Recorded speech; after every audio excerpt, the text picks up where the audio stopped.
Hörmətli qeyri-hökumət təşkilatlarının təmsilçiləri, hörmətli dostlar, hörmətli həmkarlar, hamınızı bugünkü forumla görməkdən çox məmnunuq və böyük şərəf hissi ilə möhtərəm cənab prezidentin forum iştirakçılarına müraciətini təqdim etmək istərdim. Bugünkü təqdim olunmuş video cənab prezidentin çox tarixi bir kəlamı ilə sonluğa çatdı və cənab prezident bir daha da Milli Məclisdə prezident seçkilərindən sonra inaugurasiya mərasimində qeyd etdiyi kimi Türk dünyası bizim ailəmizdir. Bugün də biz Türk dünyasından olan qeyri-hökumət təşkilatlarının, vətəndaş cəmiyyəti təsisatlarının bir araya gəldiyini görərək əminliklə qeyd edə bilərik ki, həqiqətən də Türk dünyası bizim bir ailəmizdir. Və bu ailə güclənir, bu ailə möhkəmlənir və həmrəyliyimiz daha da artır. Türk Dövlətləri Təşkilatı çərçivəsində bizim çox şaxəli əməkdaşlığımız var. 34 istiqamət üzrə dövlət təşkilatlarını bir araya gətirən müxtəlif formatlar mövcuddur. Amma qeyri-hökumət təşkilatlarını bir araya gətirən formatımız bugünə qədər olmamışdır. Ona görə də bugün böyük bir sevinç hissi ilə deyə bilərik ki, Türk dünyasını bir araya gətirən, insanlar arası təmasların vacib bir tərkibi və aparıcı qüvvəsi olan qeyri-hökumət təşkilatları və sivil vətəndaş cəmiyyəti təşkilatlarımızla bir araya gələrək bu formatın bugün əsasını qoyurlar və bundan sonraki fəaliyyətinizdə sizdə uğurlar arzulayıram. Bu xüsusda möhtərəm cənab prezidentin sizə ünvanlanmış müraciətini böyük şərəf hissi ilə təqdim edirəm.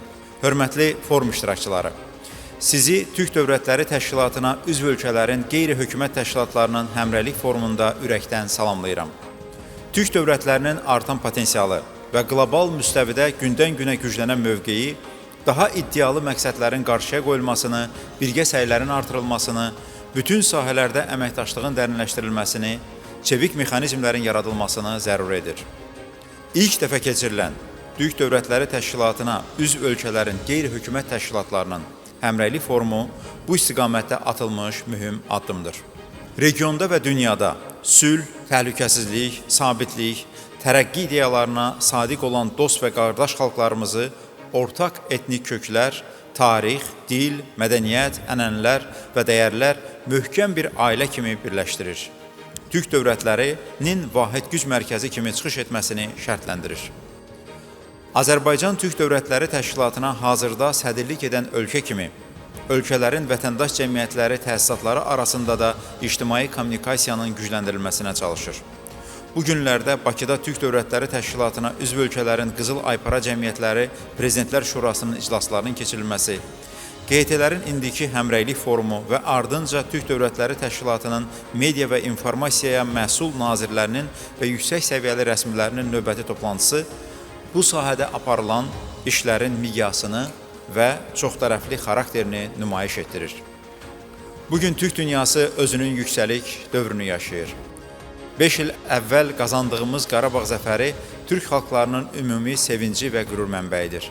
İnanıram ki, hazırda yenidən qurulan Qarabağ və Şərqi Zəngəzur iqtisadi rayonları, açılacaq Zəngəzur dəhlizi Türk dövlətləri arasında əməkdaşlığın inkişafında və möhkəmlənməsində mühüm rol oynayacaqdır.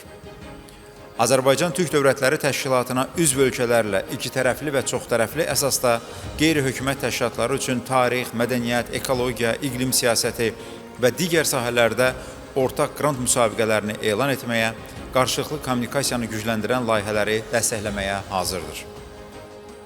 2026-cı ildə 100 illiyi keçiriləcək 1-ci Türkoloji Qurultayın Türk xalqlarının mədəni inteqrasiyası məsələləri ilə bağlı yarımçıq qalmış işlərinin QT-lərin yaxından iştirakı ilə müasir çağırışlara uyğun davam etdirilməsi də xüsusi aktuallıq kəsb edir. Türk dünyası QT-lərinin BMT və digər beynəlxalq təsisatlar çərçivəsində birgə koordinasiyalı fəaliyyəti, vahid platformada birləşməsi ümumi işimizə və məqsədlərimizə böyük töhfə verə bilər.